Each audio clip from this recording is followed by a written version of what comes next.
Hey everybody, this is Angela from Cat Among Books, and today I have to do my wrap-up for the month of May. And this month I read 8 books. Well, actually I listened to 6 books and I read 2 hardcovers. So the first book that I listened to is Torn Away by Jennifer Brown. And Torn Away is about a girl named Jersey who, after losing her mother and sister in a tornado, she is sent to live with her biological father and his family after her stepdad is so overcome with grief that he is unable to continue to take care of her. And I actually had this book in hardcover edition, and I got to the point about where she was sent to live. Her grandpa and grandfather, her dad's parents, picked her up, and they just really seemed, I don't want to stereotype anybody, but they sounded like trash. They're just your run-of-the-mill trailer people. And that's where I put the book down. I'm like, you know what? I don't think I'm going to stomach through that. So when our library finally was able to get, interloan audiobooks from other libraries other than in the district that I live in, I found out that Torn Away was an audiobook I was able to get. So I'm like, okay, I'm going to just try it on the audiobook, see how that goes. And I was able to get through it, as frustrating as it was. And I got to that part where I left off when I first started reading it, and it was just like, oh my gosh. I swear I had to grit my teeth just to get through that section. I'm like, please, please, please don't tell me this is how this book ends, that she lives with these horrible, terrible people. I mean, there was a good thing there. I mean, she did have her aunt, who kind of looked out for her a little, who took an active interest in her, because her Jersey's biological father already was remarried and had 2 kids of his own, and he told Jersey flat out that he didn't care about her, and his own kids were his whole world and everything. And the grandparents treated her like slaves. They had like half a dozen or more people living in that trailer, and anyway, in the end, I'm just gonna let you know it did work out for the better, thank goodness gracious. Okay, moving on. The next book that I read was called Weekends with Daisy, which is a memoir. I like to call them animal memoirs or pet memoirs when they focus on an animal. And this is about a woman named Sharron who joins a program where she works with an inmate to train a service dog. So basically, the inmate would get the dog Daisy 5 days during the week, and then Sharron would take Daisy home for the weekend, and she'd have all these things that she would have to do with her, expose her to people, sounds, take her to stores, get her used to anything that a disabled person would have to expose her to. So when I first started really reading as an adult, Marley and Me was the animal memoir that started off on this whole journey. So I think I'm starting to get back into memoirs and animal memoirs, because I'm currently in the process of researching my own memoir. So I really enjoyed that book, and that actually, a lot of these books I got from Audible. So, and I really enjoy it. I get 2 books a month for $22.95, which isn't bad, because I also, like I said, I get books from the library too. So, the next book I read after that was called A Street Cat Named Bob, and that is by James Bowen. And James Bowen lives in London. He works... excuse me. Let me start over. James Bowen lives in London, and he is basically a homeless guy. Well, he did have an apartment that he was living in, and he was recovering from drugs and everything. But one day he goes to his flat, and outside his door he sees a orange male cat that looks like he's been beat up a bit by, probably getting in cat fights and everything. So he takes the cat, who he names Bob, to the RSPCA, gets him well, and basically James goes, and it's called busking, which is basically he's got his guitar, takes it to, what is that place called? Oh boy, now all of a sudden I can't think of it. Covent Garden, I believe, and where there's like a tube station, which is like a train. And he goes outside of the tube station, and he plays his music. He's got Bob there, and, people just give him, money, playing songs and everything like that. Eventually he does, he gets over his, drug abuse and everything. He gets cleaned up, and Bob just helps him get his life together and gives him a purpose. And it was such an uplifting story, and I really enjoyed it. So... And I also want to speak about his sequel called The World According to Bob, which is the further adventures of James and Bob together in England. And when we left off with the street cat named Bob, James was just with the organization that was helping him get work, basically selling this magazine called The Big Issue. So they would do different pitches, which is basically different spots where you can sell the big issue and everything. And Bob really helped him. He brought people in, which is good. People just took to him, to Bob and everything. And the cat just became a worldwide, phenomenon on YouTube and everything with today's technology. It's just, loved it so much. And towards the end of the sequel, The World According to Bob, James talks about his book, A Street Cat Named Bob, and the book getting published and everything. So, love those two books. They're only about 6 hours long, so they weren't long. I listen to a lot of books when I'm at work. I usually work an 8-hour shift 5 days a week, so I can get through, unless I stop and listen to music on my iPod, I usually can get through a book in about a day and a half. So, the next book I have to show you is a physical book. And this is actually, I'd like to call it a sequel spin-off series. It is The Heir by Keira. And this is a special edition. It is not only a Barnes & Noble exclusive, which has photos and a bonus scene inside, but it is exclusive. It's signed by the author. Let me show you. There it is. We got that it's signed by the author, and then if I take the cover off, we have the pictures. We have Princess, I'd like to say her name is Adeline,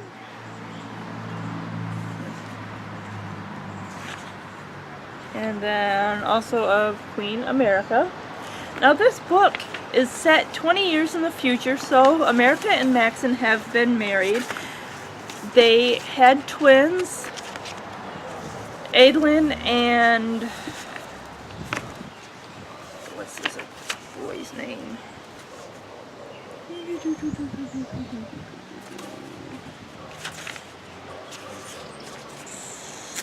Aaron, but it's not spelled Aaron. It's actually Ahren. And it's really cool how some of these normal names they just see pronounced one way.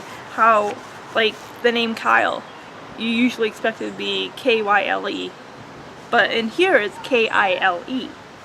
So I'm gonna just say that even though I liked this book, I do prefer the selection series itself, the first 3 books. I didn't find myself really relating to Adeline at all. I mean, yeah, I'm not a princess, but she came off as she was very spoiled, bratty, and she kind of wonders why people look down on her and everything. It's like, you're going to be expected to run the country. She is the older of her brother, and her being that they're twins, so she came first. And everything, and she does not want to do the selection series at all. I guess Elia, the country that they run is really not good. They ended the caste system from the first 3 books. They thought, well, this will help, things will get better. Actually, no, they've actually gotten worse. The people, they don't want a ruler, they don't want a king or a queen, I don't even think they know what they want at this point in life. But anyway, they also have 2 other children, 2 boys, whose name is Austin, I believe, O-S-T-E-N, and then there is another boy whose name is Caden, K-A-D-E-N. So there is Edwin and Aaron. Caden is 14, and then we have young Austin, O-S-T-E-N. So, and you do see a lot of the people that were in the first 3 books come back. I mean, you see, you know, Lucy and Aspen are married. They're trying to have children. They've been trying for years. I'm sorry, that's a spoiler. Also, you see Marley and her husband. That actually is Kyle's parents. And anyway, so Max and in America decide, well, let's do the selection. Let's distract people with what's going on, the problems, and let's do the selection. But Adelaine doesn't want to do that. She thinks it's dumb, it's just not her thing, and she agrees to it under her own terms. Basically, it can only be 3 months. You know, she handpicks like 35 suitors and everything like that.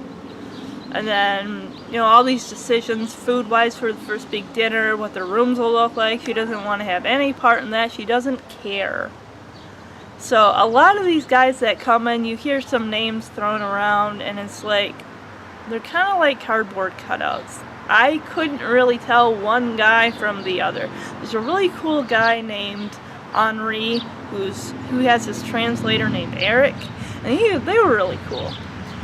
But then, it's just like I said, a couple of guys that she was semi-into, she didn't really, I couldn't tell one from the other, kept having to flip back, like, who's this guy, what's he into, blah blah blah blah.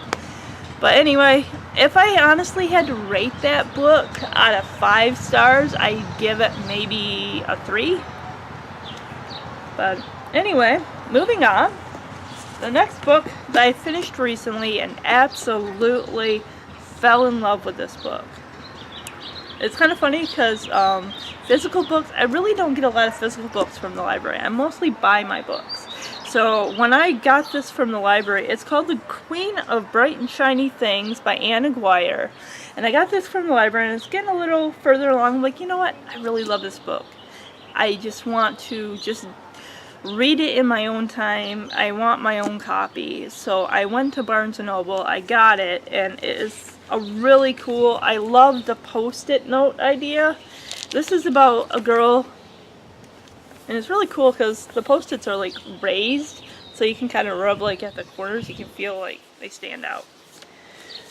So this book is about a girl named Sage who lives with her aunt. Her father has passed away, her mother is gone too, and she lives with her aunt, who is actually her dead father's half-sister, who the government had to track down because after Sage's mother died, she was placed in foster homes and group homes, and it was just really bad situation throughout. She had to be guarded, she had to kind of, you know, wrap herself in a shell and just, you know, block people out.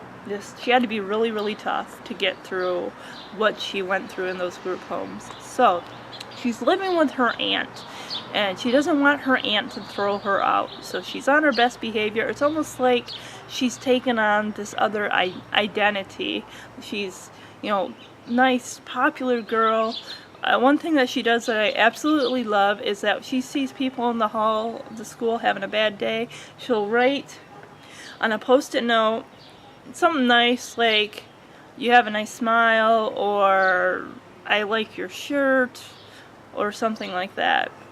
Put it on their locker, and she just sees how it brightens people's day. And that I really like. You know, if people actually did that in schools today, maybe there might be less bullying. I don't know. But anyway, so one day she's in class, she sees this new guy she's never seen before. His name is Shane. And Shane is a guy who has a tough exterior. He likes to keep to himself. He doesn't want any drama, which he makes blatantly clear to Sage when Sage interacts with him. Also, she has a friend named Ryan that I guess they got into a fight over he lied to her about something. And she had a crush on Ryan for a little bit, and I guess it turned out he was kind of using her, Sage, because he didn't want people at school to think he was available when he wasn't. So, anyway, Sage gets with Shane, who it turns out has a secret of his own. His mother passed away, and he lives on his own in a trailer. His dad is a trucker, so he's not home at all, so Shane is pretty much on his own. And Shane is also a musician. He likes to sing. His mother loved music, so he loves to write music, and another thing, quickly about Sage, is that, and I didn't really understand it at first, this is basically her own. She's one of those green people that's really into, green foods, the environment. So she refuses to ride in a car. Absolutely refuses. So she rides her bike everywhere. If someone offers her a ride, she says, no, I got my bike. So that was a little, to each their own, I guess. But eventually, she might have to learn how to be in a car. I don't know how long people can go through life with just riding a bike everywhere. But anyway, so she and Shane, Shane, okay, let me start over about this. She goes out to Shane's trailer because he missed a day. She wanted to give him his homework. She discovers that he lives on his own, his mother is gone, and he's a little hesitant to let her in to his life.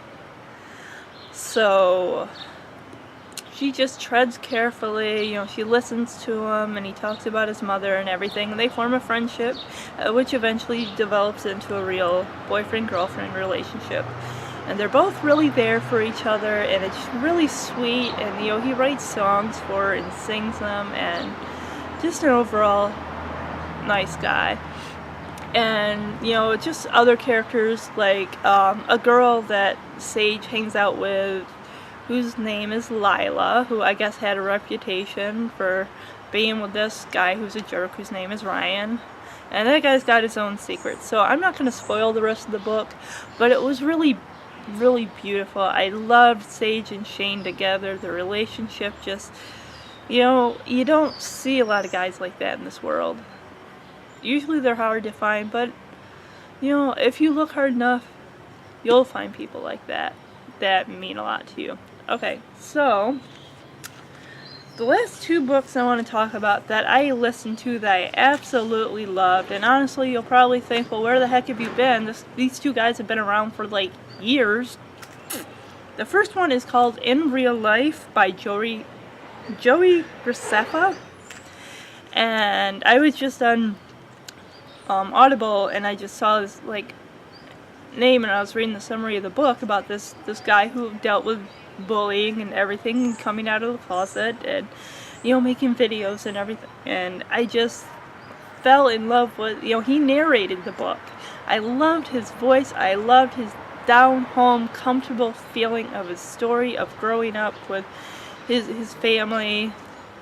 His parents were divorced, his mother's alcoholism, and just finding solace in friends, trying to find his niche, his way in the world, and reaching out to other people who are just like him.